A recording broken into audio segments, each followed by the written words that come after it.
We're walking through the mechanics of the graceful pivot today, specifically how to balance those big business moves with the delicate family transitions and seasons of life that demand our focus.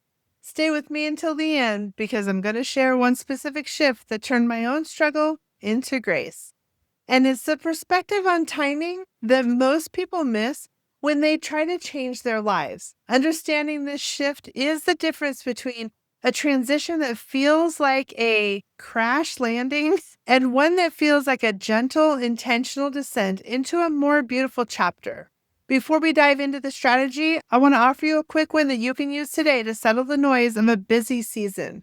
When the demands of your life or your current career feel like they're crowding out the dream for your digital boutique, I want you to practice the rule of one.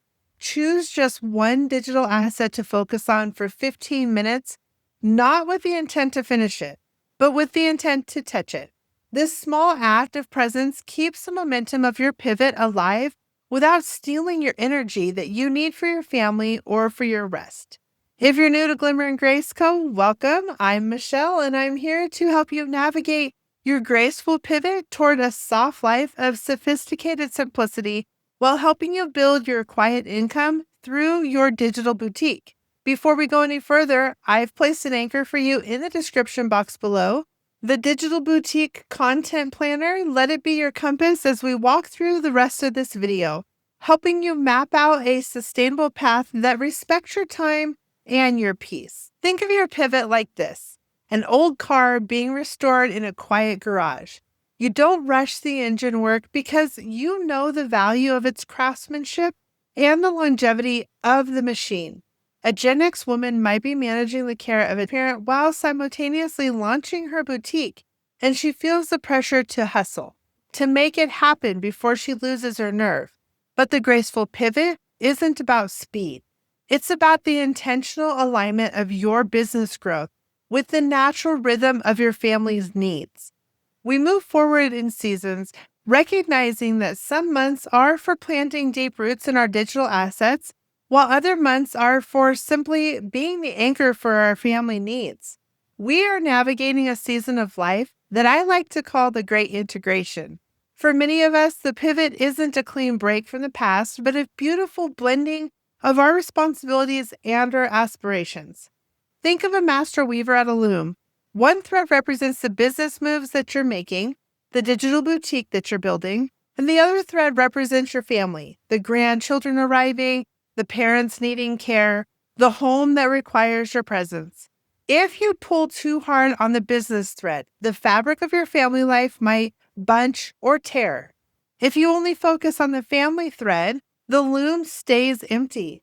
The graceful pivot is the art of passing the shuttle back and forth with intention, creating a tapestry that is strong because of its balance, not despite of it. Consider a woman who has spent 30 years in a high-pressure corporate environment.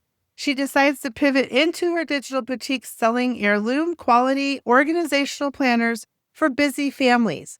In the middle of her launch, her daughter needs help with a new baby.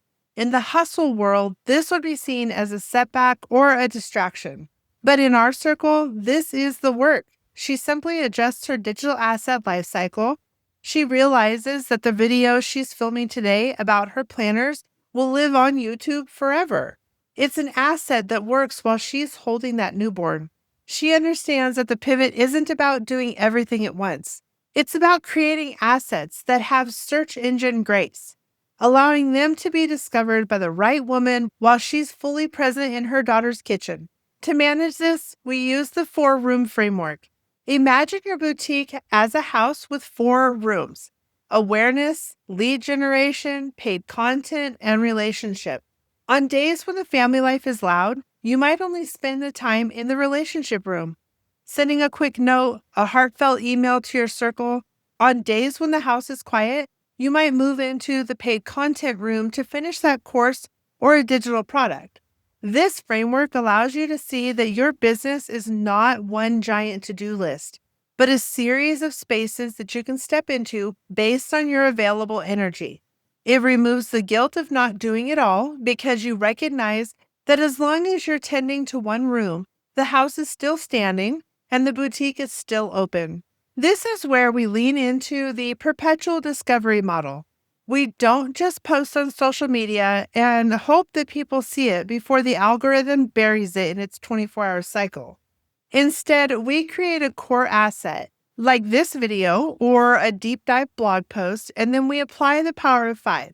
For every single asset we create, we design 5 different Pinterest pins, each with a slightly different angle or aesthetic. One pin might focus on the how to, another one on the emotional why, and another one on the aesthetic beauty of the boutique. These 5 pins are like signposts we plant in the digital soil. Because Pinterest is a search engine, not a social feed, these signposts don't just disappear. They lead women back to your Etsy shop or your Payhip store for months and even years after you've moved on to another season of your life. This systemic approach is what builds quiet income. It's the revenue that arrives without a shout, the sales notifications that pop up while you're at a vintage car show with your husband or having coffee on a New Orleans balcony. By weaving the Pinterest strategy into your weekly rhythm, you are ensuring that your boutique never sleeps, even when you're taking a well-deserved nap or a season of rest. You are building a boutique ecosystem where the free value you provide on your blog or your YouTube channel creates a direct path to your paid products in your Etsy store or Payhip, all connected by the intentional Pinterest signposts. The beauty of this model is that it respects your season of life by focusing on traffic longevity rather than temporary hype. Imagine you're building a stone cottage out in the countryside. You aren't interested in quick, flimsy construction of a tent that blows away with the first storm of a family crisis. You are laying stones, each digital asset, each blog post, each Pinterest pin that will stand for decades. When your life is calling you away to tend to your garden or your grandchildren, the cottage is still there, providing shelter and warmth. This is the difference between social media grind and the search engine grace. We are building structures that grow more valuable with time, not less. Consider a woman who has a deep wisdom for vintage interior design. She's in a season where her husband is retiring and they're traveling more.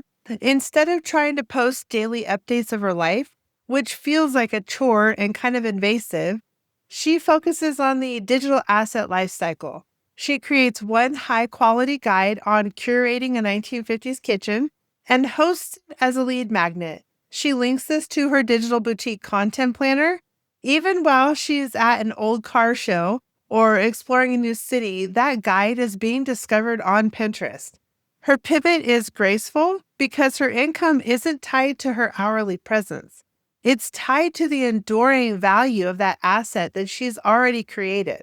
To make this mechanical and repeatable, we use a boutique ecosystem framework. This consists of 3 layers: the signal, the bridge, and the anchor. The signal is your Pinterest presence, those 5 pins per asset that call out to your ideal customers. The bridge is your free, valuable content like a blog post or a YouTube video where you share your teacher's notes and build trust with the women that you want to connect with. The anchor is your Etsy shop or your Payhip store where your sophisticated digital products live. This framework ensures that every move that you make has a purpose. You aren't just creating content, you're building a direct path from a stranger's curiosity to your boutique's revenue, all while maintaining the soft life that you've worked so hard to design. To ensure this works for a long term, we look at Pinterest as a search engine for your boutique. You don't just pin once and hope for the best. We break the topics of our pivot into 5 different angles. For a video on balancing business and family, we might create one pin about time management for Gen X, another about the emotional side of a career change, and a third would be a checklist for a digital shop. A fourth could be your legacy building. A fifth could focus on the aesthetic of a simple life. By spreading our message across these 5 distinct signposts, we increase the surface area of our boutique, making it inevitable that the woman who needs our wisdom right now will find us regardless of what season of life we are currently walking through. Now let's talk about the specific shift I promised to share, the one thing that turned my own struggle into grace. For the longest time, I thought a pivot meant I had to finish the old chapter before I could start a new one. I felt like I was failing because I was still doing the old work while dreaming of the new boutique. The shift happened when I realized that the pivot is actually the middle space. It's okay to be in the messy middle, where you are both the person who you were and the person who you are becoming. Grace is found when you stop apologizing for the overlap and just start using your current responsibilities as the very fuel for your future assets. Your struggle today is the shop note that someone else really needs to read tomorrow. If this video spoke to you at all today, be sure to give it a like and share it. Join our circle by subscribing. It's free to do and it helps our circle grow. Please do share in the comments any struggles you're having with your digital boutique, or if you'd like me to do a video on something specific. Be sure to use the digital boutique content planner to begin your pivot. You'll find it waiting for you in the description box. Let it be your compass today, and remember to find your glimmer and walk in grace. I'll see you in the next video. Bye.